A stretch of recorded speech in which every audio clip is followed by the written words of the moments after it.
single dream is more powerful than 1,000 realities.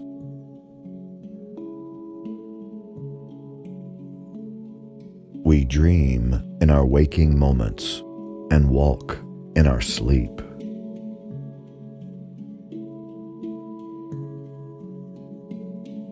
Happiness is like a butterfly, which when pursued is always beyond our grasp.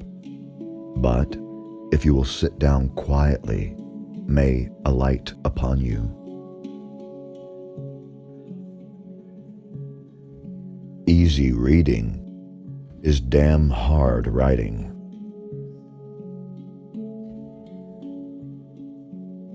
No man, for any considerable period, can wear one face to himself and another to the multitude, without finally getting bewildered as to which may be true.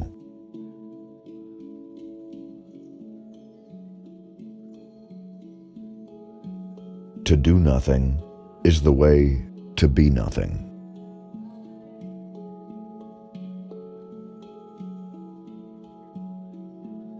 She had not known the weight until she felt the freedom.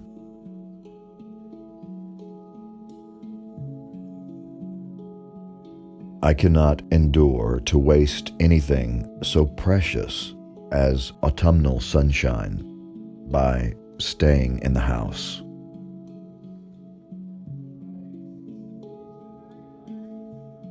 Death should take me while I am in the mood.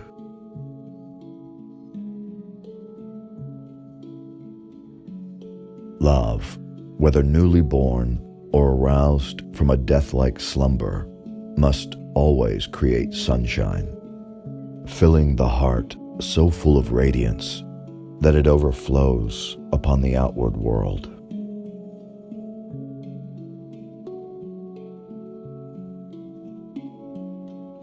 Words, so innocent and powerless as they are, as standing in a dictionary, how potent for good and evil they become in the hands of one who knows how to combine them.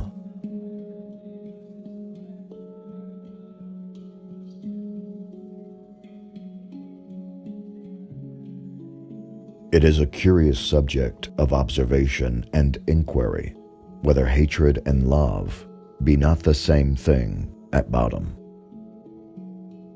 Each, in its utmost development, supposes a high degree of intimacy and heart knowledge. Each renders one individual dependent for the food of his affections and spiritual life upon another. Each leaves the passionate lover, or the no less passionate hater, forlorn and desolate by the withdrawal of his object.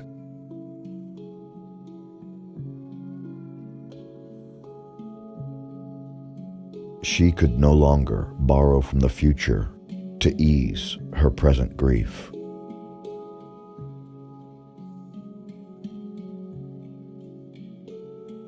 Let men tremble to win the hand of a woman, unless they win along with it the utmost passion of her heart.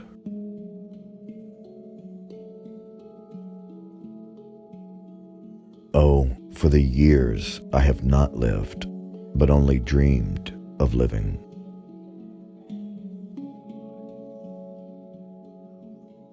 I have laughed in bitterness and agony of heart at the contrast between what I seem and what I am.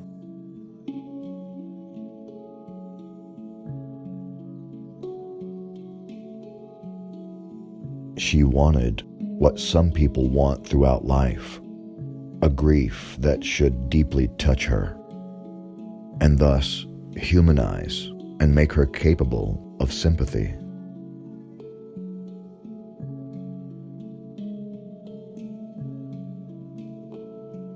It is to the credit of human nature that, except where its selfishness is brought into play, it loves more readily than it hates.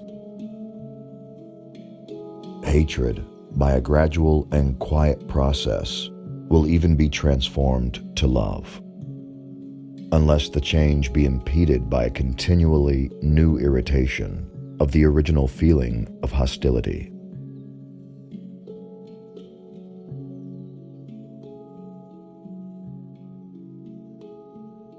Every individual has a place to fill in the world and is important in some respect, whether he chooses to be so or not.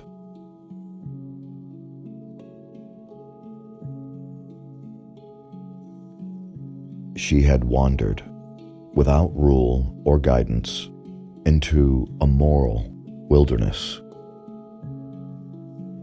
Her intellect and her heart had their home, as it were, in desert places, where she roamed as freely as the wild Indian in his woods.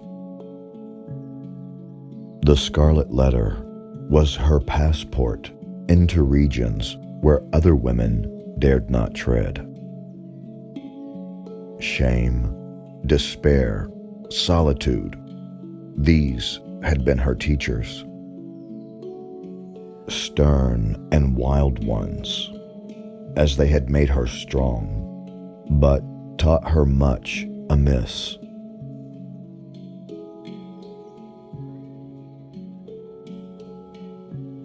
In all her intercourse with society, however, there was nothing that made her feel as if she belonged to it. She stood apart from mortal interests, yet close beside them, like a ghost that revisits the familiar fireside and can no longer make itself seen or felt.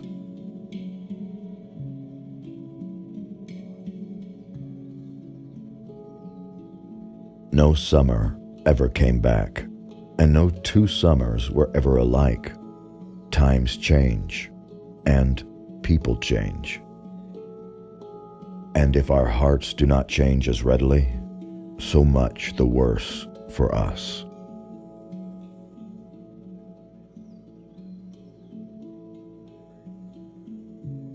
It is a good lesson, though it may often be a hard one, for a man to step aside out of the narrow circle in which his claims are recognized,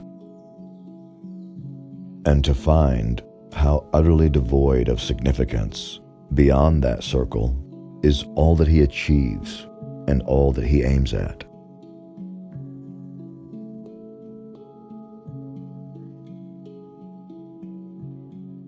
It contributes greatly towards a man's moral and intellectual health to be brought into habits of companionship with individuals unlike himself, who care little for his pursuits and whose sphere and abilities he must go out of himself to appreciate.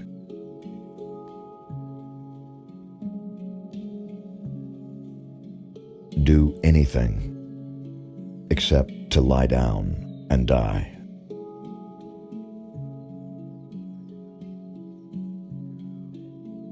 If truth were everywhere to be shown, a scarlet letter would blaze forth on many a bosom.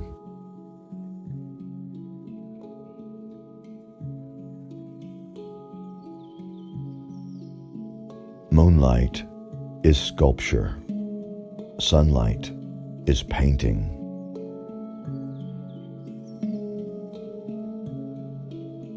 There is something truer and more real than what we can see with the eyes and touch with the finger.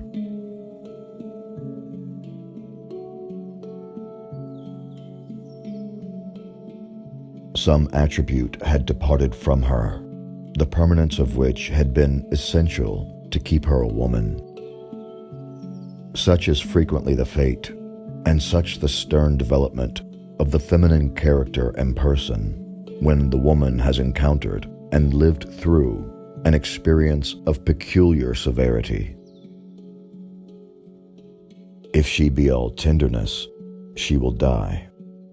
If she survive, the tenderness will wither, be crushed out of her, or, and the outward semblance is the same, crushed so deeply into her that it can never show itself more.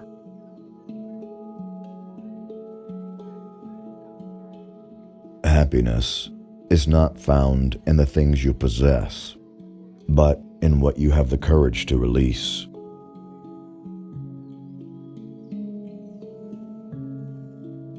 Happiness in this world, when it comes incidentally. Make it the object of pursuit, and it will lead us a wild goose chase, and is never attained. Follow some other object, and very possibly we may find that we have caught happiness without dreaming of it.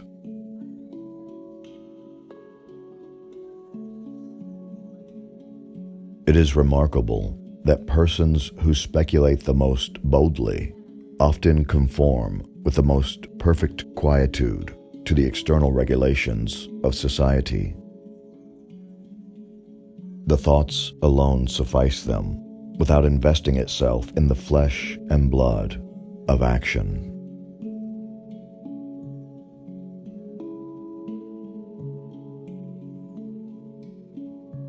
Human nature will not flourish any more than a potato if it be planted and replanted for too long a series of generations in the same worn-out soil.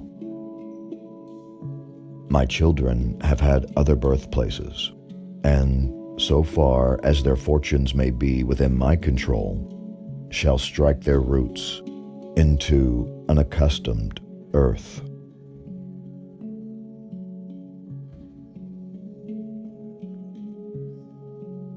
Shall we never get rid of this past? It lies upon the present like a giant's dead body.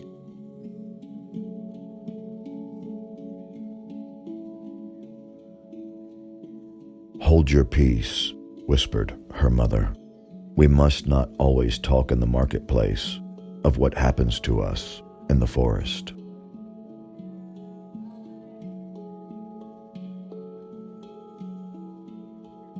Our Creator would never have made such lovely days and have given us the deep hearts to enjoy them above and beyond all thought, unless we were meant to be immortal.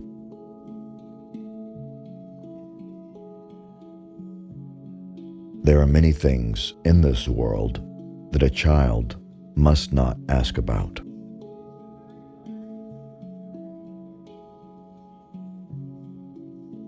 And there I sat, long, long ago, waiting for the world to know me.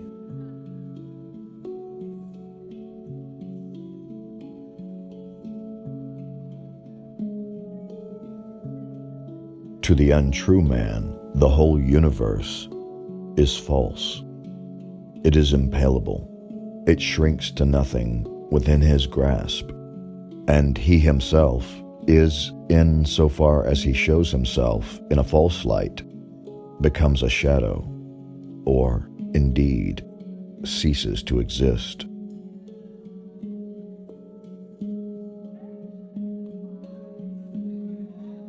The sorrow that lay cold in her mother's heart converted it into a tomb.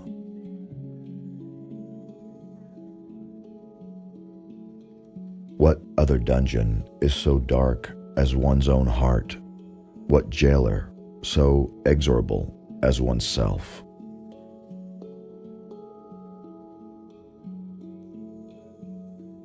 In our nature, however, there is a provision, alike marvelous and merciful, that the sufferer should never know the intensity of what he endures by its present torture, but chiefly by the pang that rankles after it.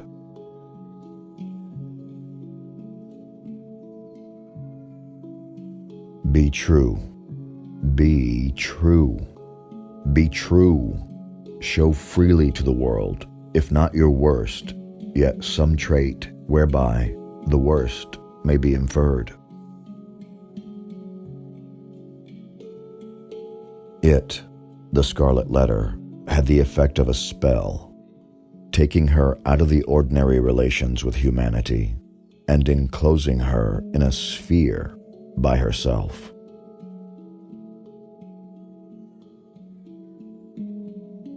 When an uninstructed multitude attempts to see with its eyes, it is exceedingly apt to be deceived.